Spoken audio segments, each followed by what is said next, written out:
m'appelle Gabriel. Je m'appelle Daniel. Nous allons vous présenter les pédales et les confections des pédales de guitare.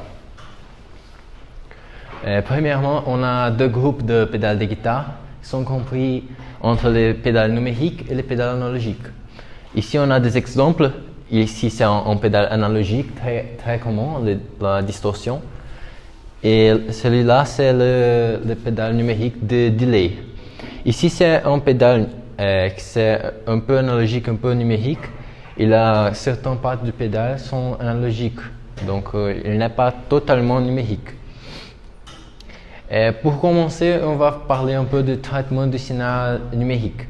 Et pour faire ce traitement, on doit premièrement lire le signal de la guitare par un convertisseur.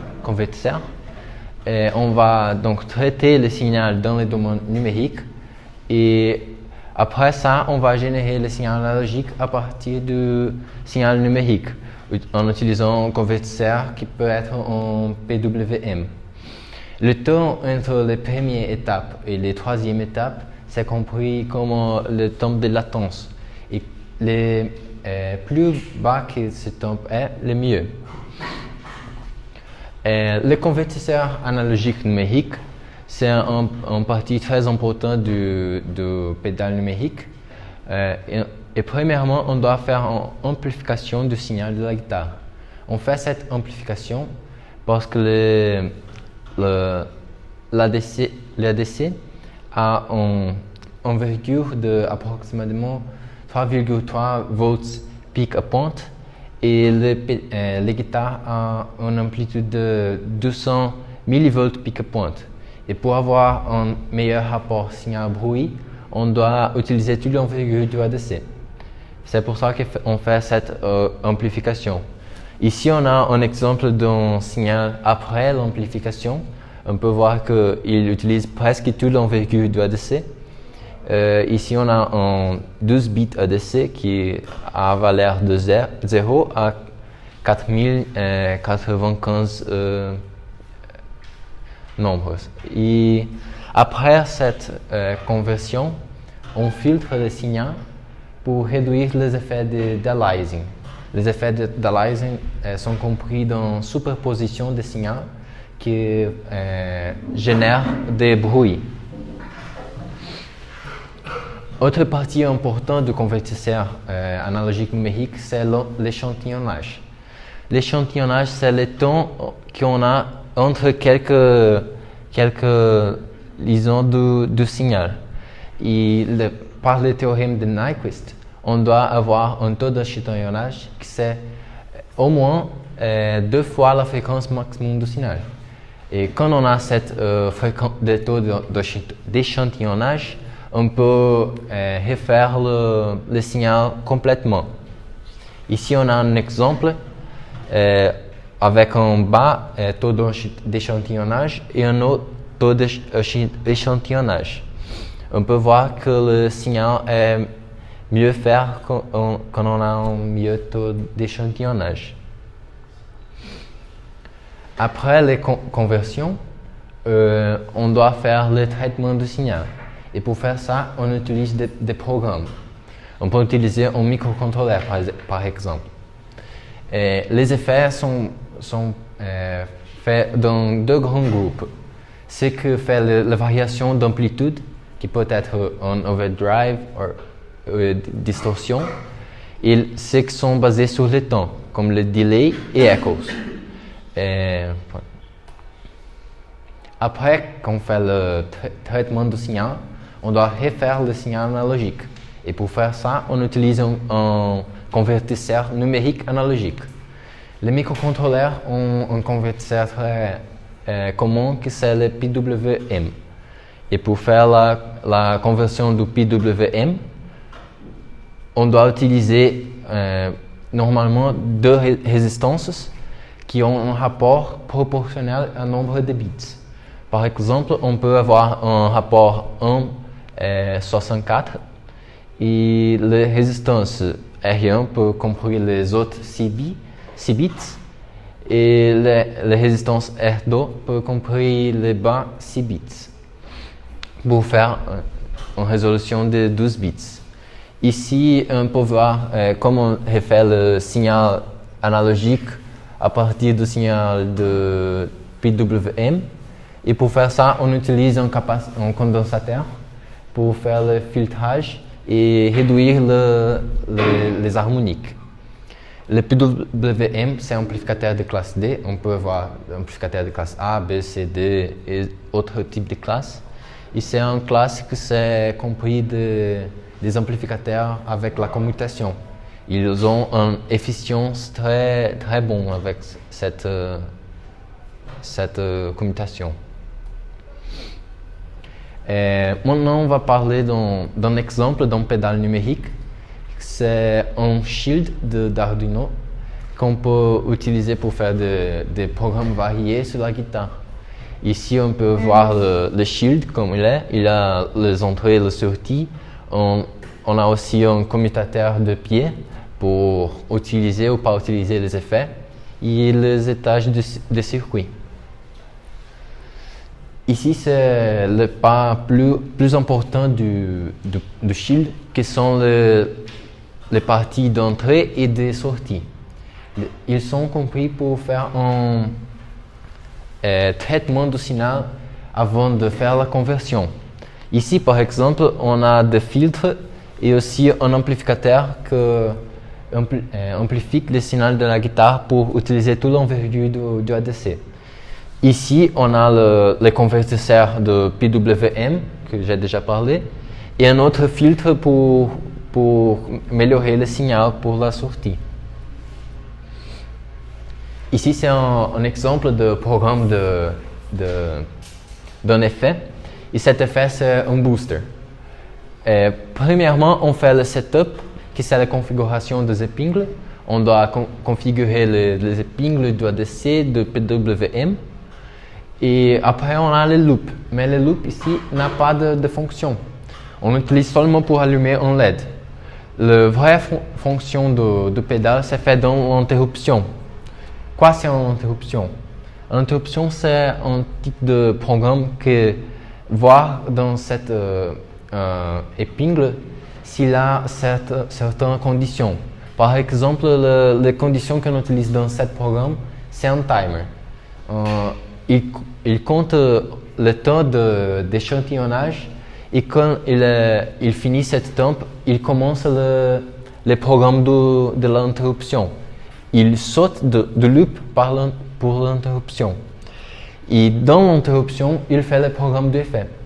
Ici, on peut voir qu'il premièrement lit l'ADC, après il lit les boutons, et après il va faire l'effet que c'est compris de changer le volume, et après on va faire le PWM. Ici, c'est tous les schématiques du shield. Ici, c'est la partie que j'ai déjà parlé. Et ici, ce sont les commutateurs et les épingles. Les commutateurs, c'est intéressant de voir que je vais parler après. Donc, commutateur fait de true bypass ou not true bypass. Ici, on a un true bypass. Ok, alors maintenant c'est le moment de parler de ces trois pédales-là.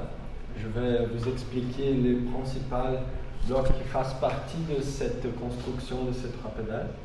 Alors on va commencer par le MXR Phase 90, après on va passer dans la plus Phase et finalement au Vox V 857 Watt. On commence alors par le MXR. Ici, je vous montre le circuit complet dont on parle. Et je vais focaliser seulement les parties de changement de phase, alors de phase shifting stage. Et les LFO, qui c'est l'oscillateur des basses fréquences. L'idée de l'effet de phasing est basée sur l'addition du signal modifié par ces 4 stages d'amplification et inversion des phases. Et après, on ajoute la sortie de ce signal avec le signal original qui vient du buffer d'entrée. Pour varier la fréquence de phasing, on modifie la fréquence du notch, qui c'est une atténuation infinie dans un certain point de fréquence. La position du notch est variée. Quand on varie la tension qu'on applique dans la porte de JFET, du transistor JFET, dans chaque unité d'amplification. On varie cette tension avec l'onde triangulaire qui sort de l'LFO, qui est généralement c'est l'unité de changement de phase qu'on appelle. Elle est responsable pour générer le déphasage de 90 degrés dans chaque unité. Et elle fait ça avec ce filtre RC ici. Si on applique superposition, dans le premier cas, vous avez un filtre passe-bas et une inversion de phase de 45 degrés. Et dans un deuxième cas, vous avez un filtre passe-haut avec une inversion de phase de 45 degrés. Alors si vous appliquez superposition, vous avez un filtre passe-tout, si vous voulez, et une inversion de phase de 90 degrés.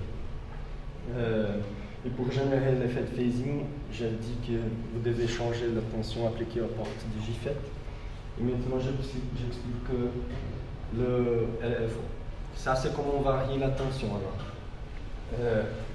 on peut construire alors un circuit que varie la tension. C'est un amplificateur intégrateur.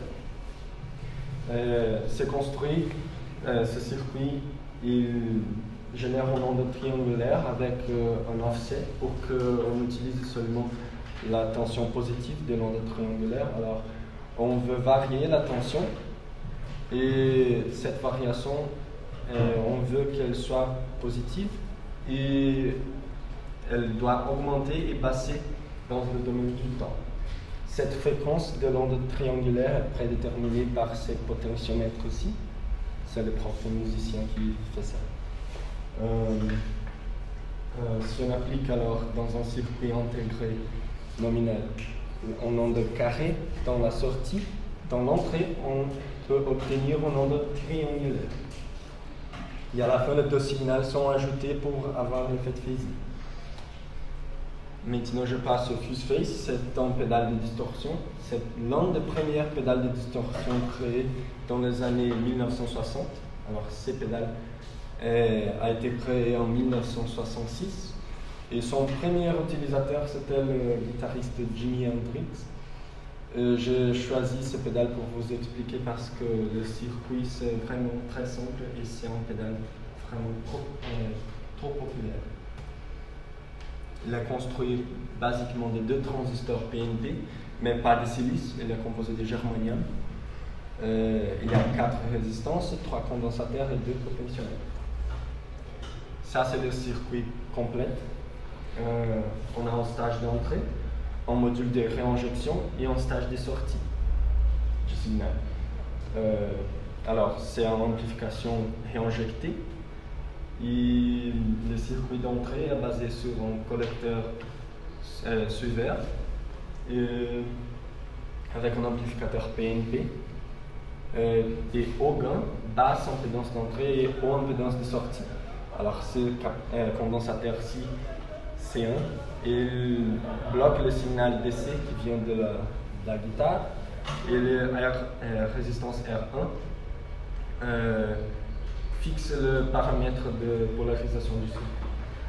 Le circuit de sortie, c'est considérablement la même chose. Vous avez un collecteur suiveur, mais il y a aussi une dégénération dans la sortie, dans le collecteur, qui c'est la réseau de réinjection. Alors, cette réseau de réinjection, ça s'appelle shunt série, parce que vous avez en parallèle au fuse en condensateur et la réalimentation c'est en série. Une partie de la tension du collecteur est réinjectée dans le transistor K1 comme courant de base. Et l'effet de distorsion est obtenu quand on passe sur les limites de saturation de chacun de ces transistors-ci.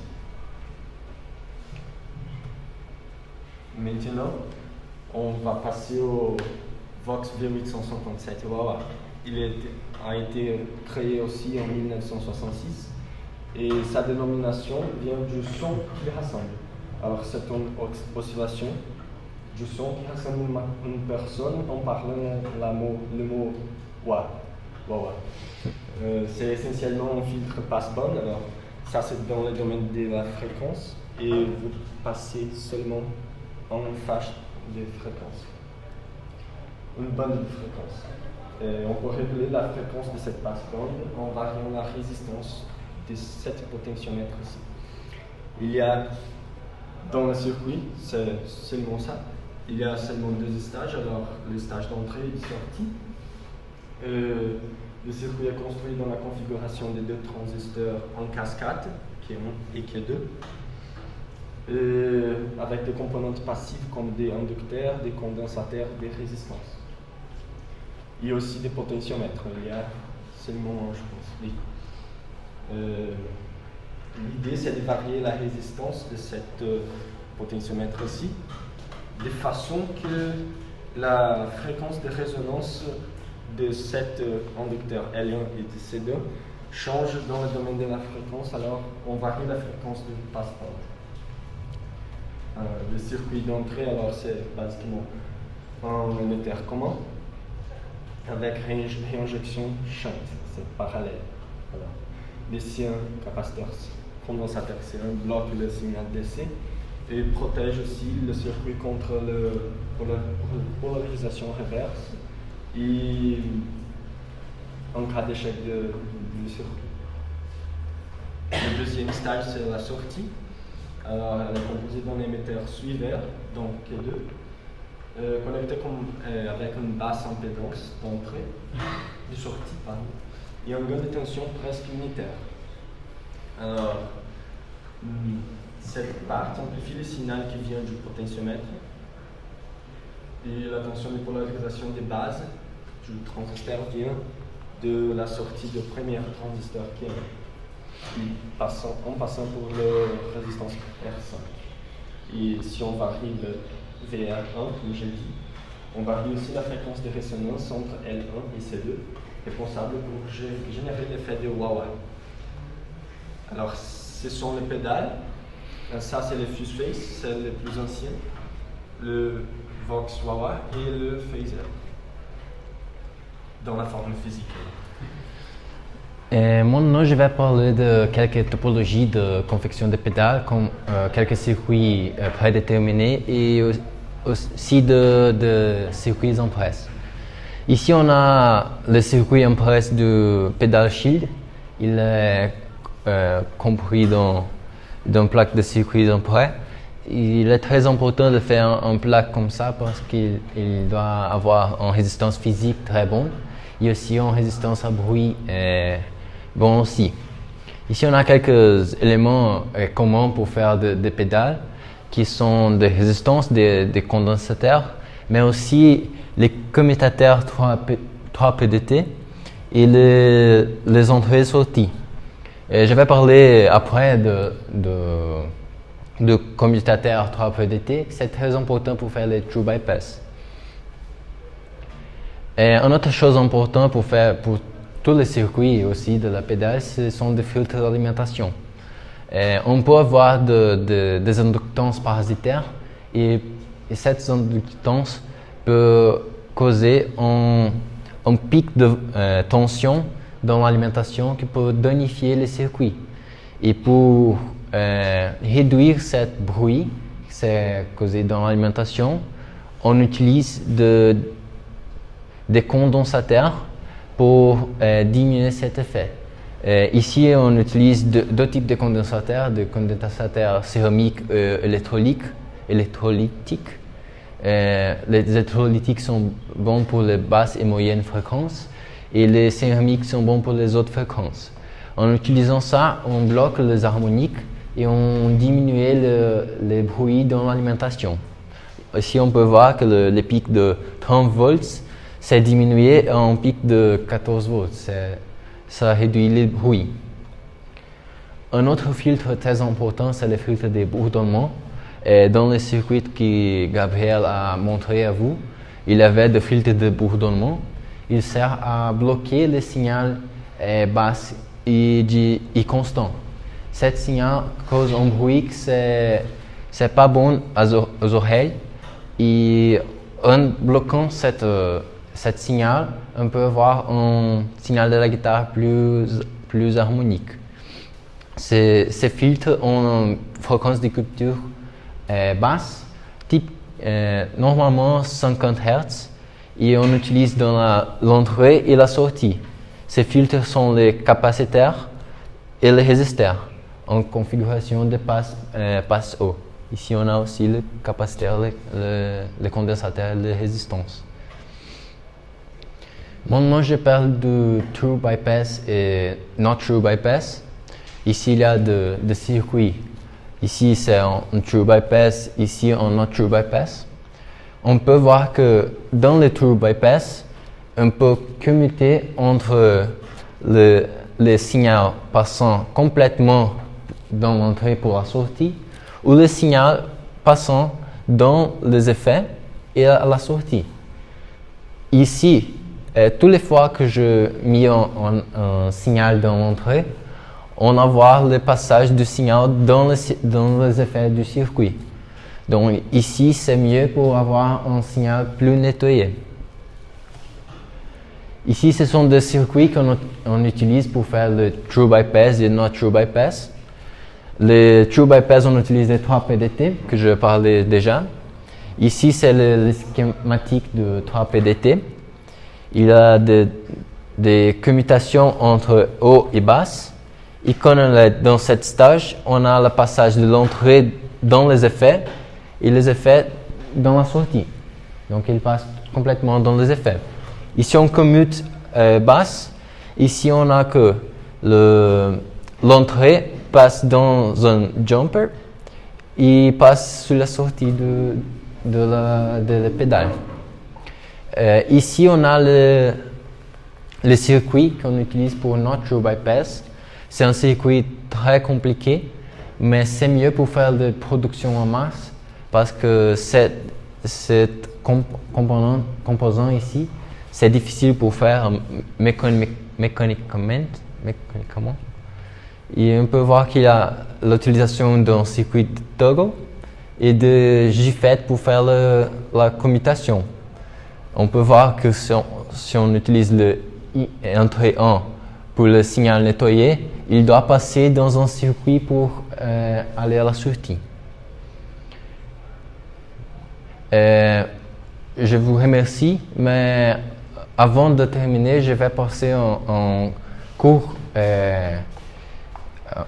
vidéo pour les montrer les pédales Shield.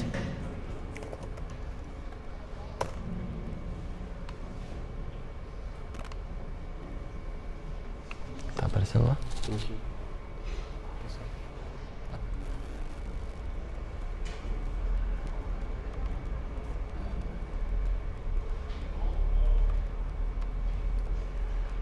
Você passa ali?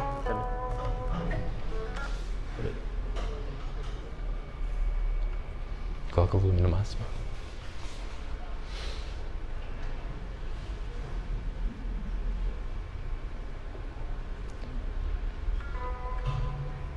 Coloca no máximo.